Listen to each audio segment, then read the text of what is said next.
Good morning. Today is Tuesday, the first day of October. Thanks for joining us on Up to the Minute. I'm Dr. Lana Pigao, HCC Northwest Director of Communications, and I am here with my co-host, Benjamin Escobar, HCC Production Specialist, who's going to share how to find us if you are not watching us live. Yes, good to see you, Lana, and Good everybody morning, here who's tuned Benji. into the show. Yeah, we are live on the Houston Community College District Facebook page, not HCC, but Houston Community College Facebook District. Sorry, and you can also find us on YouTube, X, LinkedIn, and our own TV channel, HCCTV, where you can catch rebroadcast of this show at noon, 5 and 10 p.m. Monday through Friday. Well, as always, it is Tasty Tuesday, and for our Tasty Tuesday and Hispanic Heritage Month, we are welcoming a Montrose institution with a new and different location. Good morning, Zulema. We'll be right with you. Good morning. Thank you. Absolutely. But first, we're spotlighting this month's Faculty Symposium with Dr. Brenda Quintanilla. Welcome back to the show, Dr. Quintanilla.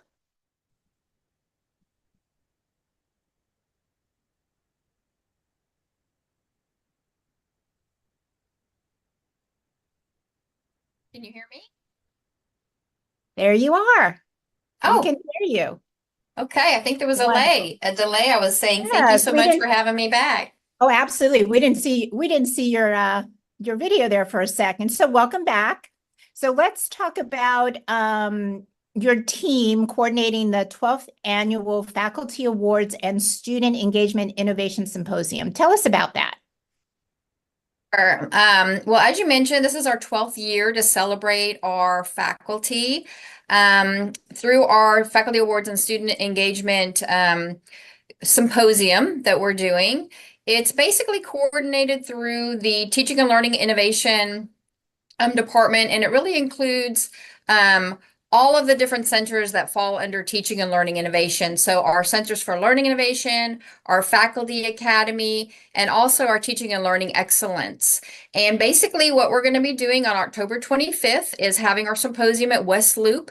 And this is a time where we will be celebrating faculty who have gone through different workshops and sessions and really demonstrated that they're using innovation in their classrooms.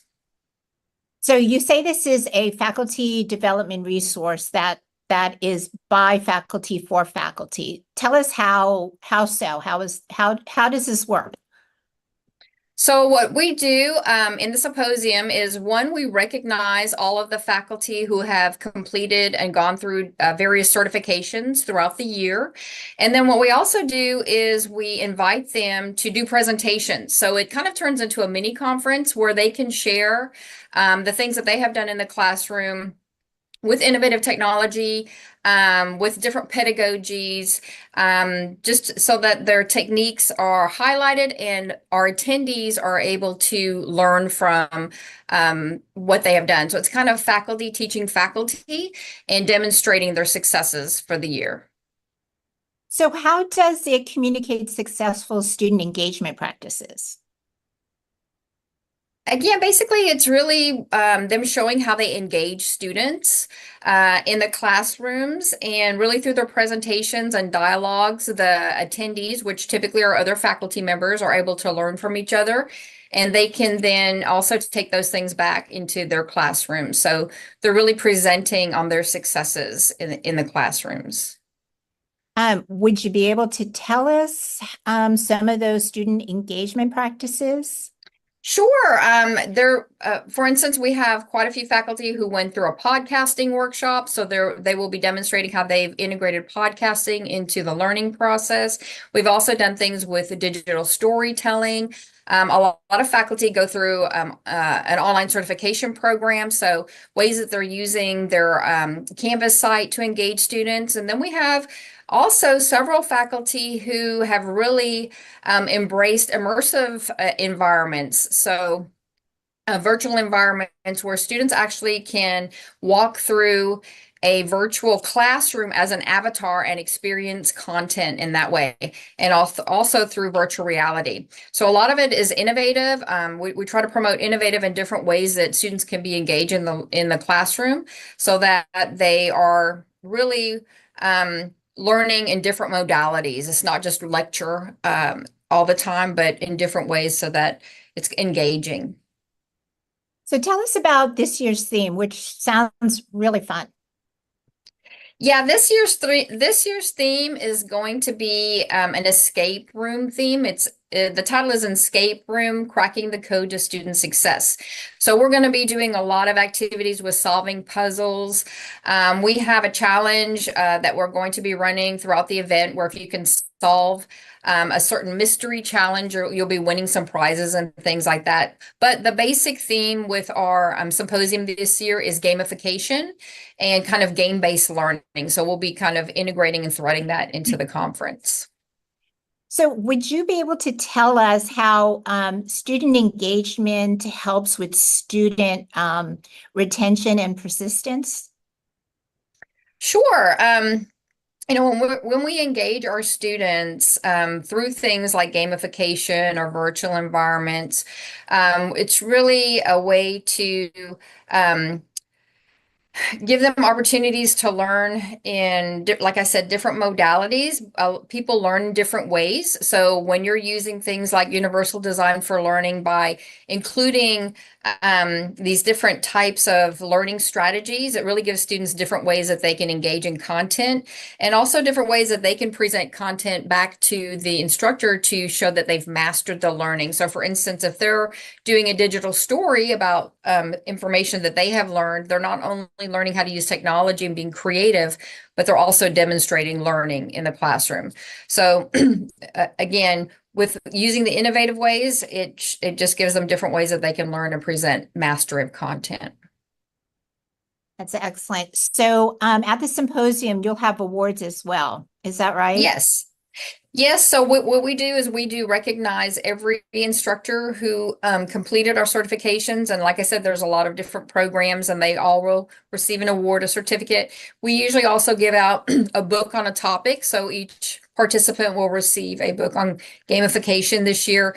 And so we will recognize all of our faculty, but so far, I think we have about 150 people who have registered. So we also have a really good turnout for folks who want to learn more about what we're doing and also see their peers demonstrate how they're interacting with students. So let's get just a little deeper into gamification. What do you mean by that for those folks who don't understand what that means? So with gamification, typically, it involves some type of strategy where students have an endpoint where they typically can win something, right? And a lot of times with gamification, we've used digital badging. So when students complete a module or they complete a mission, which could be getting to the end of a module, they might get some type of reward at the end of that, which could be a digital badge. It could be you know, some type of puzzle piece that takes them to the next module or next piece of learning. So when we're talking about gamification, it's usually a fun way to integrate these game pieces or puzzles kind of into the learning process. So at the end, students receive some type of, you know, award to show that they've completed that content. That's great. I know when I was I did some long-term substitution, and when the students got at the end of their activity, they got to get a brain pill, which was an M&M, and the kids were so excited. So yeah, having an award at the end of an activity really does motivate folks. Yes, So it does. is this also open to adjunct faculty as well? Yes, yeah, all of the sessions that we provide throughout the year are open to full-time and adjunct faculty. So as long as they meet the requirements of completing the program, whatever that is, it could be, you know, a week-long workshop, a 2-day workshop, whatever it is, they will be included in the symposium. And so, yes, it's open to full-time faculty. And then for participation, if anyone wants to register, you know, registration is open for our symposium. We invite you to come out and celebrate our faculty for their accomplishments over the year. And that's really open to anyone who wants to come and participate. And so that will be October 25th on a Friday, and we will be at West Loop. Okay, well, thank you, Dr. Brenda Quintanilla, Regional Manager of HCC's Innovative Instructional Technology Learning Services and Center for Learning Innovation. And we'll have all that information in our post after the show. Thank you so much. You're welcome. And up next, after a quick commercial break, Benji will visit with our Tasty Tuesday guest. When I grow up, I want to work at a school so I can be a teacher. From classroom to career, we're with you every step. Register for real-world education at hccs.edu.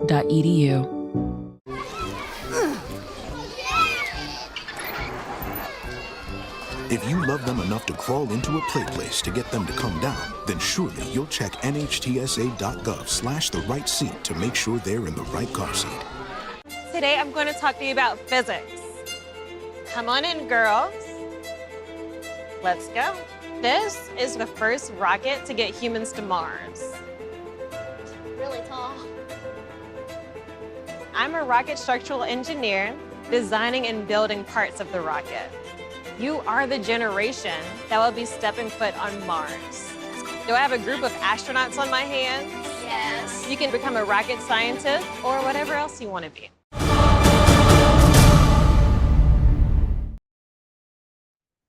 We're back with Zulema Gonzales, General Manager of La Mexicana Restaurants. We're back. So welcome to the back, Zulema. Hi, thank you for having me again. Of course. We want to learn more about your new venture, but let's start at the beginning. Tell us the story of La Mexicana, which began as a little grocery store, right? That's correct. So La Mexicana began as a grocery store, and it actually began as a grocery store in the 50s. And with the original owners of then, and then it's throughout the years it's changed hands, of course, and then my family took over. My parents bought the business in 1982, and it remains in our family to this day. So my parents are still the owners. Us as a family, we're all very involved. And but yes, it's made its way a very long voyage from the little grocery store to what it is today, which is a full service restaurant. Awesome. Yes, and it is a staple of the Montrose Yes, area. I can tell you that. Thank you. So how did that Trevino family build up the business before y'all transitioned? Gosh, okay. So well, my parents are very conservative people. You know, they're very careful about their choices. And of course, in the 80s, Montrose was not at all what Montrose is now. So they built slowly. They didn't take on huge loans. They slowly saved what they had and just kind of grew as it went. You know, they didn't take on a humongous project to convert it into a full service restaurant from the get-go. You know, they slowly built up to that. And that's just how it kind of evolved into what it is now. Awesome. And for some of those folks who haven't visited your restaurant there, how would you describe its food? Some say it's Tex-Mex, some say it's authentic. I mean, what is it? The discussion of and the conversation of what's Tex-Mex and what's authentic Mexican will always be around, right? And it's very subjective topic. You know, we have both. We started off with authentic dishes, yes, but you know, the customers speak, and what customers are looking for and what the trends are is what people were asking for. Hey, where are the enchiladas with the melted yellow cheese, and where are the nachos and that kind of stuff. And so we listened, and you know, we gave back what we felt is what customers wanted. So yes, we do have authentic Mexican dishes that, of course, you're not going to find in other places, like chicharrón en salsa verde, mole poblano. Yeah. But yeah, of course, we've got the hits of nachos and tacos and quesadillas and burritos and all that kind of stuff. But we try to put our authentic spin on it too, with the fillings and the cheeses that we use and things like that. So we have both, for sure. We want to be inclusive to what everybody wants. Yes, of course. Yeah. And on that topic of the food and everything else, I mean, we last time you were on the show, you were telling us about the new location you were opening up. And so now you've expanded and you have the new place representing a new era. So could you tell us about that new location? Sure. So we've been open for a year, and we had the opportunity to take over a second generation restaurant space, and it was already fully built out. It had been a barbecue spot beforehand. So, but just about all the equipment was here. All we had to do was change some cosmetic things, like, instead of a barbecue restaurant, make it look like a Mexican restaurant with tile and colors and decor and things like that. So, and but the idea has always been to open up another one. We just weren't sure what direction we wanted to take it into. Yeah. And so when this opportunity came about, it just really it was just the perfect place at the perfect time. And because we already do a full service restaurant, we really wanted to get into the fast casual counter service model, and so that's how we got here with the new location today. It's located in Garden Oaks. Oh, awesome. So not too far from my house, really. No, I kind well, of you live gotta over by the come. 290 area, so not too far. Yes, yeah, for sure. We're in your hut. Yeah, and then you mentioned right now that the location you found was kind of already built, and I mean, there's that conservative value that your parents they don't start the place out like brand new from the spec. That's very expensive, right? It's very expensive. I mean, we were able to open up a restaurant with maybe half the cost of what Of course. building out from the ground up would cost. Mm-hmm. That doesn't mean it hasn't come with all the expenses that come with Oh, after you open, and all the operational costs and labor and things like that. But this is also my first time opening a restaurant on my own. I with La Mexicana, of course, I grew up there, and my parents, they're the ones that built it to what it is, right? Yeah. So I kind of came into it 20 years later after graduating college, and so there's nuances with that, and there's nuances with opening a brand new location too. Yeah. And so this past year has been a huge learning experience for me, and we continue learning. I mean, I don't want to stay. We don't want to stay complacent. Yeah. And so we're just going day to day and seeing what needs to be done and how we can continue to grow. Yeah. So La Mexicana is your parents' legacy, and now you have La Mex, which will be your legacy. I mean, I'm trying. right? It's continuing, and people know the name. They know what they're gonna Yes, for expect. sure. But can you tell us how is La Mex similar and different at the same time?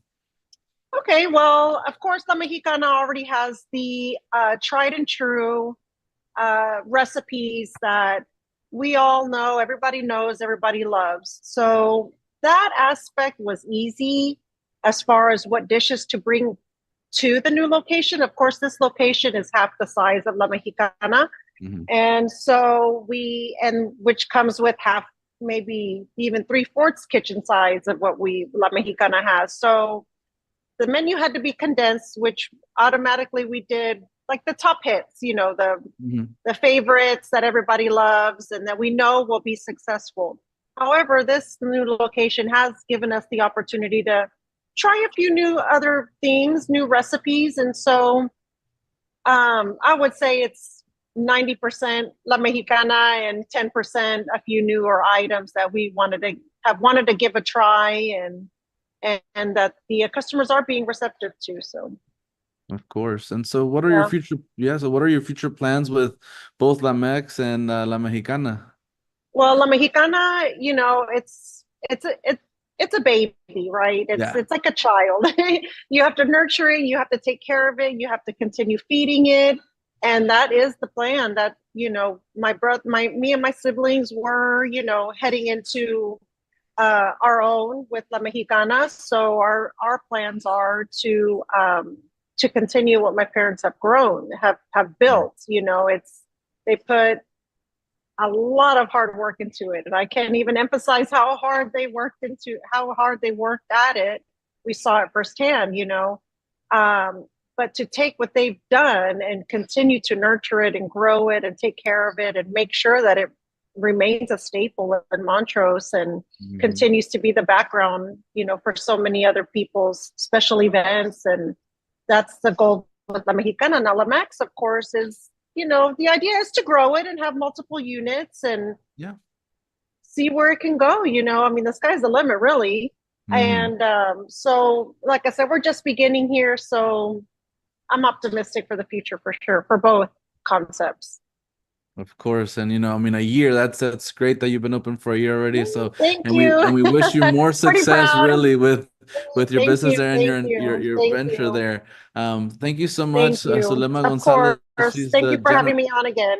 Of course. Zulema Gonzales, General Manager of La Mexicana Restaurants and owner of La Mex, and our Tasty Tuesday guest. And we'll have all of your info on our post after the show. Thank you so much for being here. Bye. Thank you. Of course. And now coming up next, we have a quick commercial break, but Lana and I will return with some news and announcements. So stay tuned.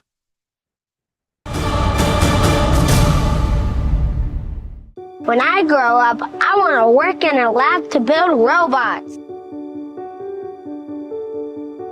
From classroom to career, we're with you every step. Register for real-world education at hccs.edu. That one day at PE when they were yelling at me, and then you just linked arms with me. I don't think you know how much that helped me. I finally knew that I had somebody.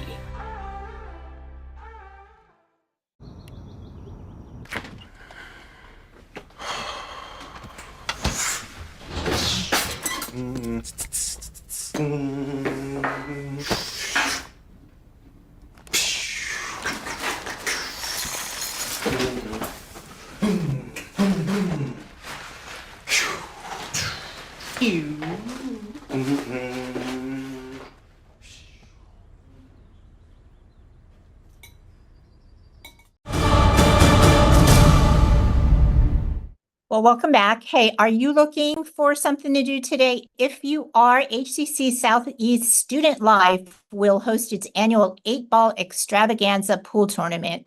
So students can show off their skills and have fun. And that is today, which is Tuesday, October 1st, from 2 to 4 p.m. at the Eastside Student Life Building. So check out our post after the show for more information. Awesome. And next up, we have a faculty art exhibition at the West Loop Gallery. HCC Southwest will exhibit Stephen Porter's Flowers, which started as a value-shaped demonstration in his painting class. The artist reception will take place Thursday, October 17th from 5 to 7 p.m. And the exhibition will be held from October 17th through December 6th. So you have plenty of time to check this out. It's going to be at the HCC West Loop campus. The exhibition is free, as always. And check out our post after the show for more info. And another grad season is upon us. If a student is getting ready to graduate this semester, they must complete 2 important steps by the deadlines. Students must apply for graduation to show they have met all academic requirements before they can receive a degree. Also, if they plan to walk the stage at commencement, which is December 13th, they have to register. So apply for graduation by November 1st and register for commencement by November 15th. Check out our post after the show for more information on how to do that. Now listen to this one. This is one of my favorite topics here, but fundraising for film with Jenny Waldo. Raising money is a challenging aspect in any production. This 4-week $99 course is designed to teach students how to get projects off the ground. This will take place Saturdays in October from 10 a.m. to 2 p.m. at the A-Leaf Hayes Screening Theater. So check out our post after the show for more info. And Help Eagles Soar. The HCC Foundation is asking for donations to the annual faculty and staff employee giving campaign. All donations make a difference to HCC students and programs, and donors may be able to increase their payroll deduction and win an all-new I Love HCC tote bag and other fun giveaways. Check out our post after the show for more information. And lastly, we have spring registration starts soon. Smaller fall classes still available. Registration for the spring semester is around the corner. Sorry, that took me by surprise at the beginning that spring semester is already starting. But semesters are still offered in a variety of programs like HCC courses. They're offered in a range of modalities, including online anytime, online on a schedule, hybrid, in-person, hybrid lab. To learn more about these HCC program start dates and options to cover costs, please visit hccs.edu/apply. Again, before you forget, hccs.edu/apply. And coming up for Good Works Wednesday, we'll talk about the latest advancements in technology for Parkinson's disease. And it's time again for HCC Lifestyle and Culture to join us. And this time, they will spotlight the culinary program as well as its own good works within it. Thank you for joining us. Thank you, Benji. And we will see you next time on Up to the Minute.